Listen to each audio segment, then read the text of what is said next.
Bonjour et bienvenue dans cette formation continue dédiée au logiciel Unity 3D. Aujourd'hui on va jouer un peu avec les balles et avec les munitions de notre arme. Et du coup on va checker ça, on va faire des trucs pour pouvoir faire un petit son quand il n'y a plus de balles, quand on recharge l'arme.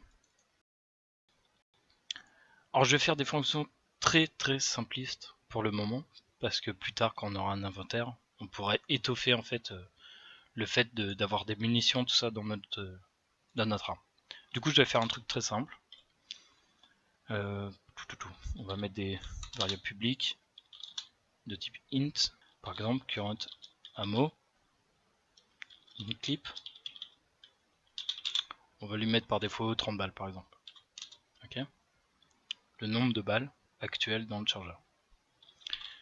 Public int max ammo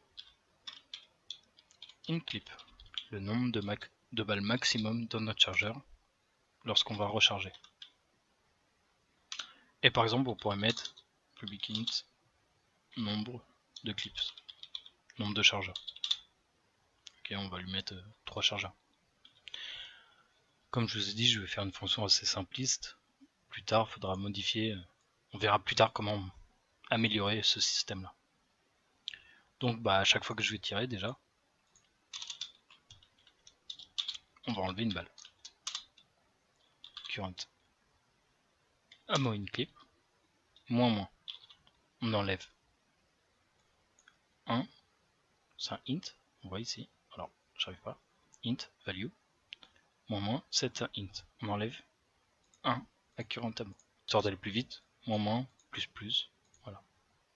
On enlève une balle à chaque fois qu'on tire. Il va falloir aussi checker s'il y a au moins une balle dans notre chargeur pour pouvoir tirer.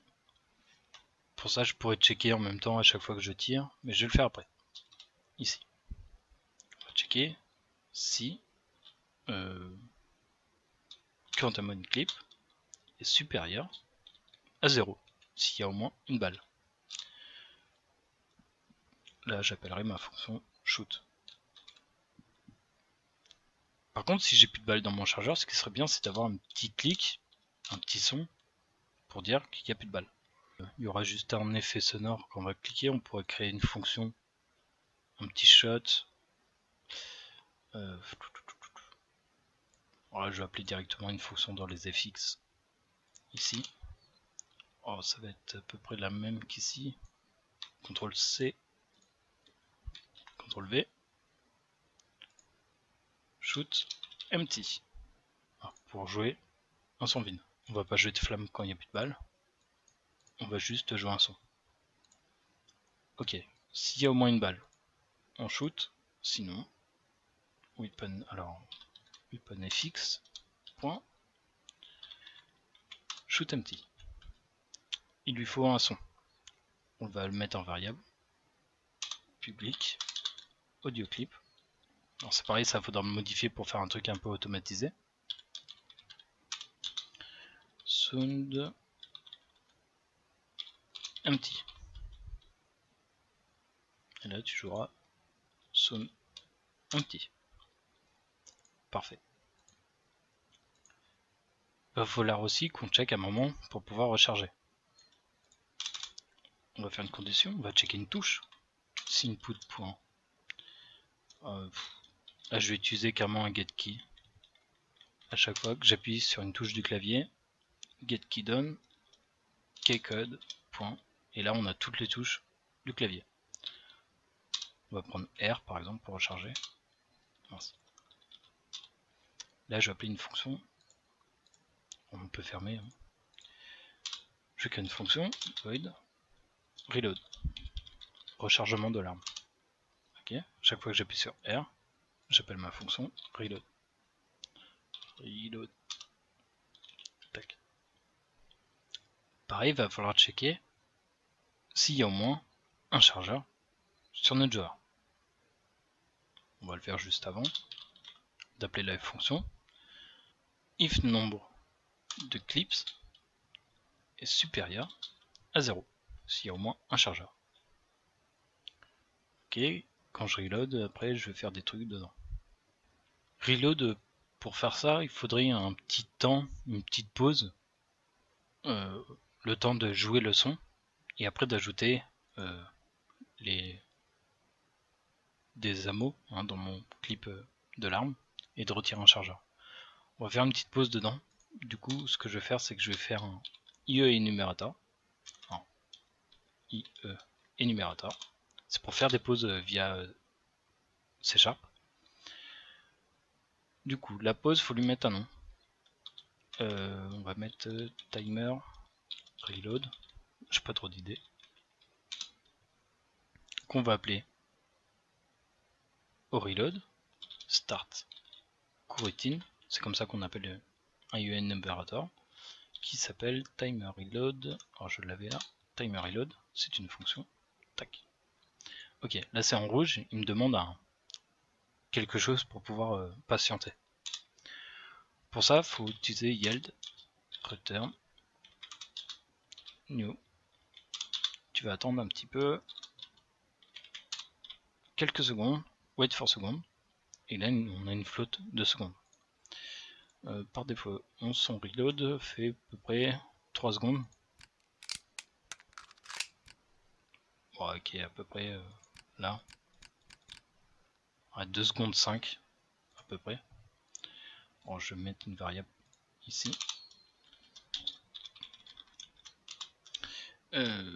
Public float timer to reload. Et on va mettre à 2,5f. On pourra changer, c'est une variable publique. Là, tu vas attendre ce temps-là, timer to reload. On pourra faire des choses avant. Par exemple, je le son de reload. Et après la pause, ajouter les balles. Et dire aussi au joueur de ne pas pouvoir tirer pendant que je reload. Pour ça, je vais faire d'abord le ifix. Je vais copier toujours, c'est juste jouer des sons, ça. Je copie, je colle. C'est pas shoot empty, là c'est fx reload qui va jouer un son. Voilà, qui veut juste jouer un son. Il va me falloir un audio clip. CTRL-C, CTRL-V, sound reload. Ok, avant la pause, je joue, une fois que je clique, je start ma coroutine, j'appelle weapon fx reload. Je joue mon son. Alors, il me demande le clip, c'est sound reload. Je fais une pause. Là, qu'est-ce qu'on va faire? On va dire que current ammo in clip est égal à max ammo. Et on va enlever un chargeur. Nombre de clips, moins. C'est tout. Il va falloir aussi avoir une booléenne pour savoir si on peut tirer. Si on est en train de recharger, il ne faut pas qu'on puisse tirer. Du coup, je vais faire un autre booléen. Enfin, je vais créer un booléen. Public, non, pas forcément. Alors, pas un bout. Un booléen. Par exemple, is reloading. Et là. Donc à chaque fois que je tire, il faudra checker si je ne suis pas en train de reload. Ce qu'on va faire ici, c'est qu'au start, on joue le son, on est en train de recharger, du coup, is reloading est égal à true. On fait notre pause, on assigne des balles, on enlève un chargeur, et là, à la fin, is reloading est égal à false. On n'est plus en train de recharger. Du coup, je peux cliquer sur Fire One. Si j'appuie sur Fire One et que je ne suis pas en train de recharger. Note is reloading. C'est comme si on mettait is reloading est égal à false. Hein, on inverse la condition. Parfait. Je peux appuyer sur R.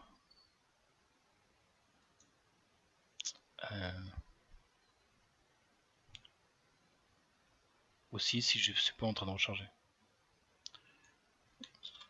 CTRL C. Peut-être éviter des bugs de mettre ça. On verra. Ok, je pense que c'est pas mal. On pourrait tester directement notre script, voir si ça fonctionne. Faut pas que j'oublie d'assigner les sons, hein, comme je vous ai dit. Là, sont en public. Ok, alors on va aller chercher notre AK. Il nous demande des sons. Un petit et reload. On va tester ça, on va vérifier les variables, hein, qu'il y aura un mot. Oh, j'ai 30 balles. Ok, est-ce que je peux recharger? On a le son. Paf. Notre current mode clip s'est mis à 30. On a un chargeur en moins.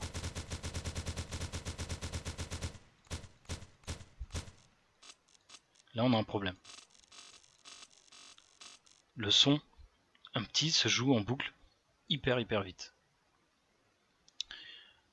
Parce que là, on est dans une update.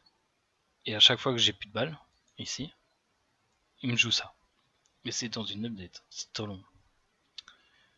On a un timer ici, qui joue que ici. Alors on aurait pu mettre le timer dedans. Je pourrais le faire mettre à l'extérieur. Bon, ce que je vais faire du coup, c'est créer une fonction quand même. Un petit shot.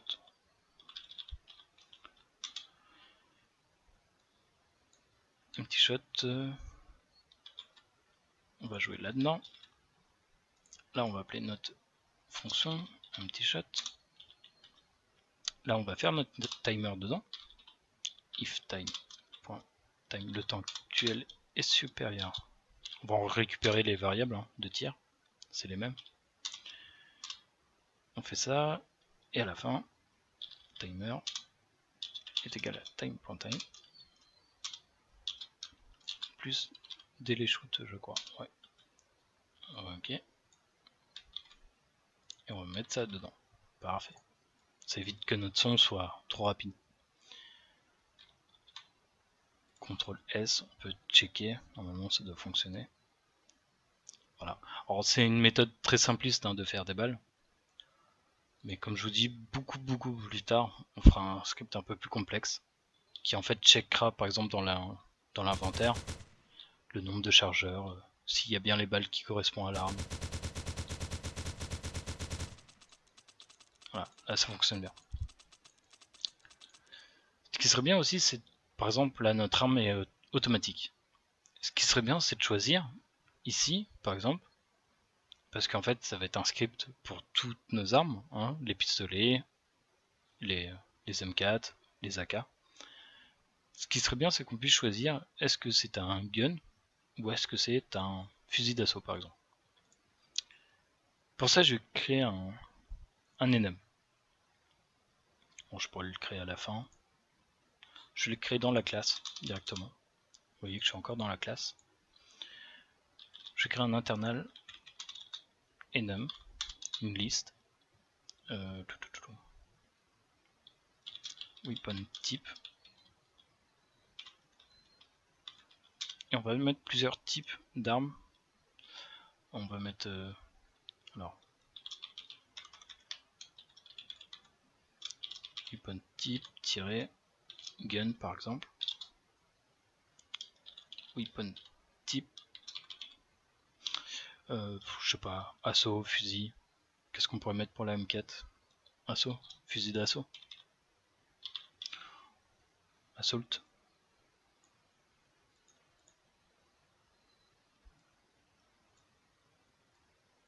On va mettre rifle. Ok.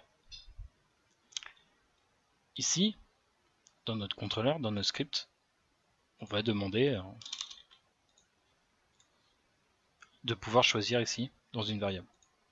On peut pas le mettre en... Alors, weapon type. On va mettre une variable, weapon type. Là, elle est en privé. Je peux pas la mettre en public. On avait déjà vu ça. On peut pas la mettre en public parce qu'on peut pas y accéder à cette variable via d'autres scripts, vu que notre enum est interne à cette classe. Comme une variable privée. Du coup, on va tricher un peu. Unity une fonction pour afficher des variables privées dans l'inspecteur. Serial field. Ok. Ok, on va pouvoir choisir de type dans notre jeu. Ici on va avoir une nouvelle variable. Quand on aura fini de compiler, paf, une variable qu'on peut choisir ici, rifle ou gun. Par exemple là, quand je tire, c'est en continu tant que j'appuie sur Fire One. Il va falloir checker avant quel type d'arme a été choisi. Parce qu'un gun, on peut pas tirer en continu avec un pistolet. D'ailleurs, j'aurais pas dû mettre gun mais pistol. Bon, c'est pas grave. On va checker. Si weapon type, notre variable là-haut, weapon type est égal à weapon type point si c'est un rifle. Bon, on va faire ça. CTRL X, CTRL V. Faut checker aussi les autres types. Sinon, si weapon type est égal à weapon type point gun. Ça va être exactement la même fonction. Je pourrais créer une fonction pour ça au lieu de faire des copier-coller. C'est pas très grave. Ok.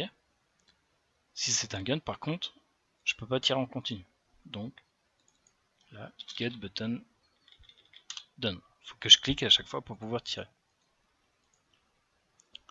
Ok, c'est bon. Ce qui serait bien aussi pour notre arme, par exemple pour un rifle, c'est de pouvoir changer le mode automatique ou non. Que si c'est un rifle. On va check une touche, si input, point. Alors on va prendre get key done,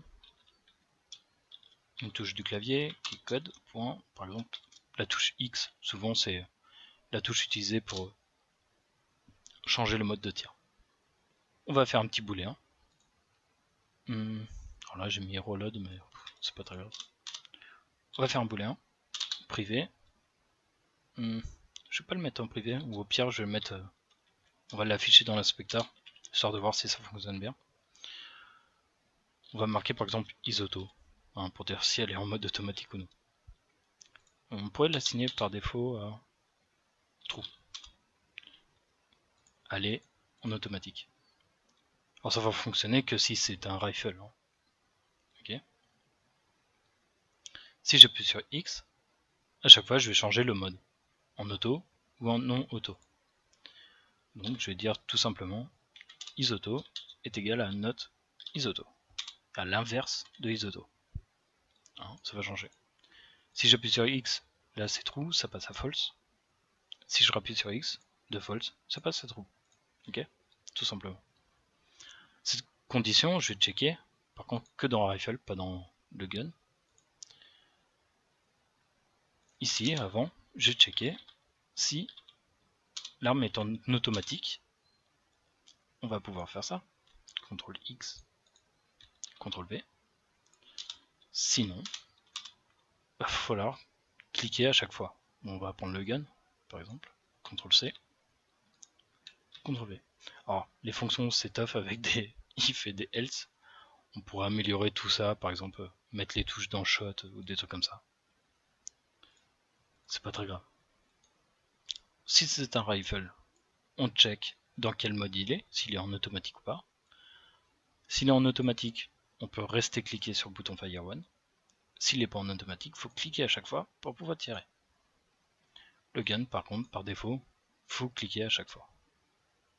Parfait. Alors du coup, quand c'est un gun, là on pourrait checker avant, est-ce que c'est bien un gun? Bon. Même si c'est un gun, il pourra changer ce mode-là, ça ne change rien à la fonction. On sauvegarde. Et on va tester ça. Alors là, je vais le mettre en rifle pour tester.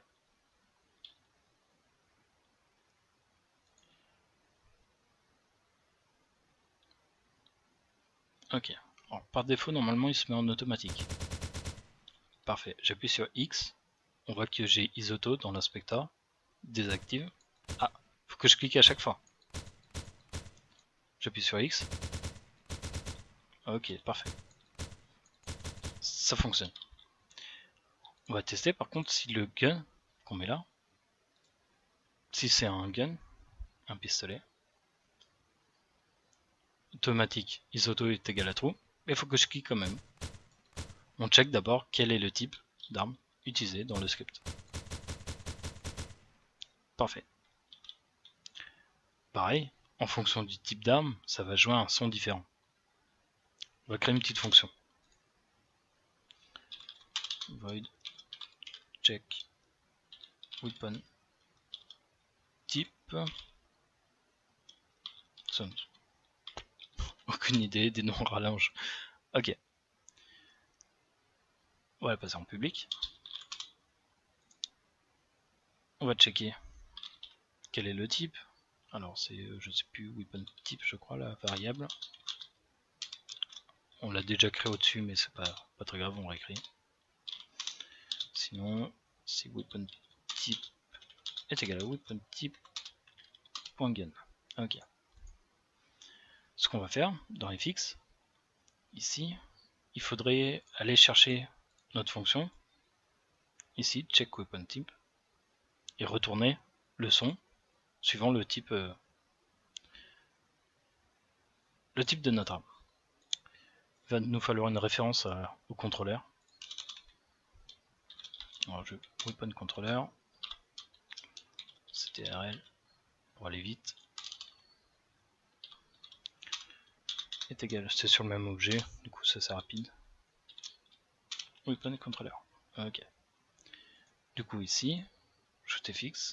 Ce que je vais faire, c'est que je vais appeler ma fonction. Alors, je sais plus comment que je l'appelais, check weapon by sound. Ok. Audio clip, là on demande un audio clip. Ce que je vais faire directement, je vais pas demander de clip. Ici, on va renvoyer. On va faire ça. On va faire ça. Ok. Rifle.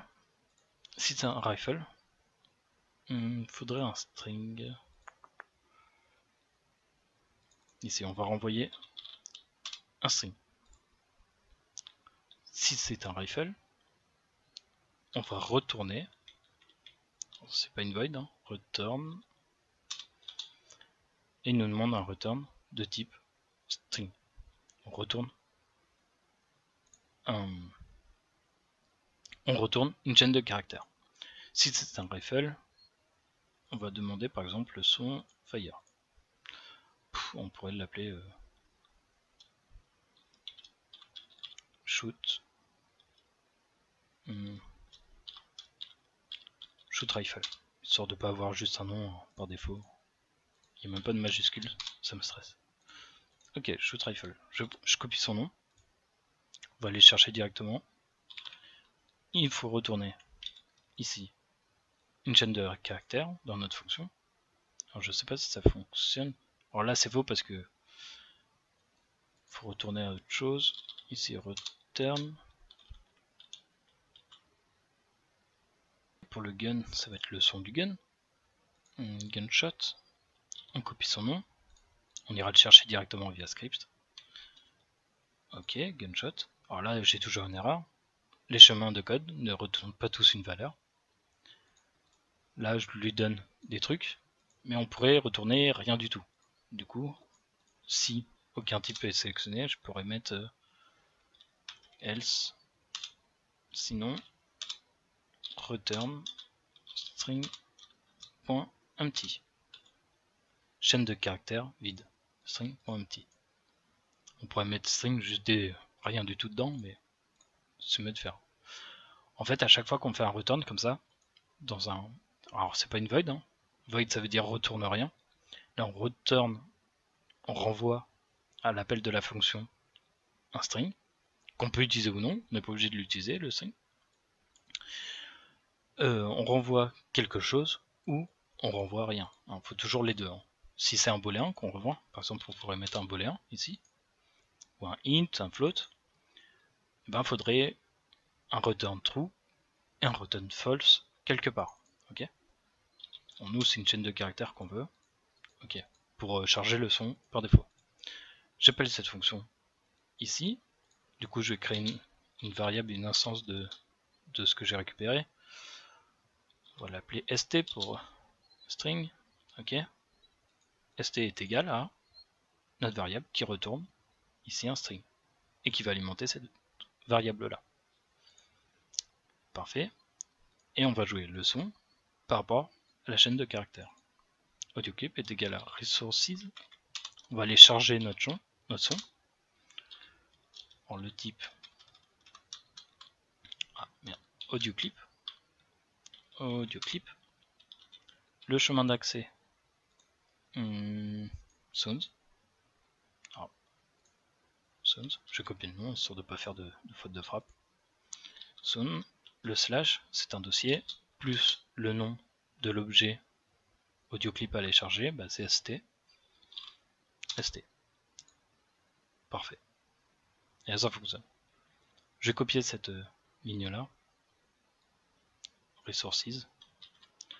On va le faire à chaque fois. Empty, bon c'est un son par défaut. Du coup je vais aller chercher son nom. Empty shot qui est là. CTRL C. Bon, c'est pas st, c'est un nom. En fait gaffe, hein, c'est une chaîne de caractères. Tac. Pareil pour ici. Alors, par contre, je vais recopier ça. CTRL C. Tu vas me charger ça. Alors ça c'est reload. Bon c'est juste écrit reload. Tac. Reload. Et voilà, on a fait une condition. Enfin on a fait un truc automatisé, ça nous évite de charger à la main des variables. Alors là on donne des variables en paramètres, on n'en a plus besoin. Tac, j'ai une erreur un peu au-dessus apparemment. Ah bah dans ma fonction shoot. Ok. Et j'ai plus besoin de mes autoclips à renseigner à la main. CTRL S, enfin CTRL Maj S. Je sauvegarde tout et normalement ça devrait fonctionner. Le script va aller chercher directement dans Resource. Ah ouais mais notre sound il est pas dans Resource. Oh, problème. Sounds, il faudra le mettre dans le dossier Resource, ici. Hein, il va chercher Resource, il va charger une audio clip via son nom. Si on met pas le dossier dedans, il risquerait d'avoir un problème. Ok, bon apparemment j'ai dit que l'arme c'était bien un gun. Ok, on va checker. Ok, j'avais mis que c'était un gun. C'est un rifle.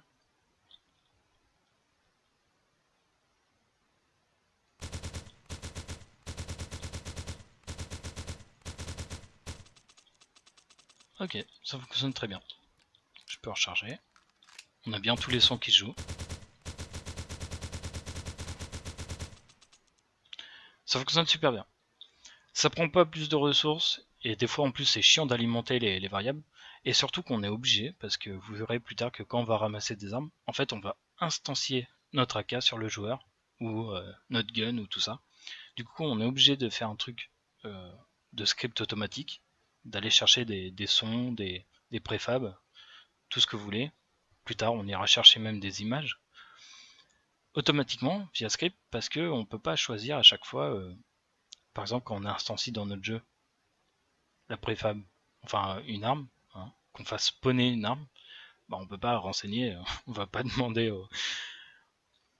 à la personne qui joue au jeu de renseigner les variables, hein, faut faire tout via script. CTRL L, je sauvegarde. Alors ça durait peut-être un peu longtemps cette vidéo. J'espère que ça vous a plu. On se retrouve dans une prochaine vidéo. Je vous dis à la prochaine. Amusez-vous bien sur Unity. Ciao.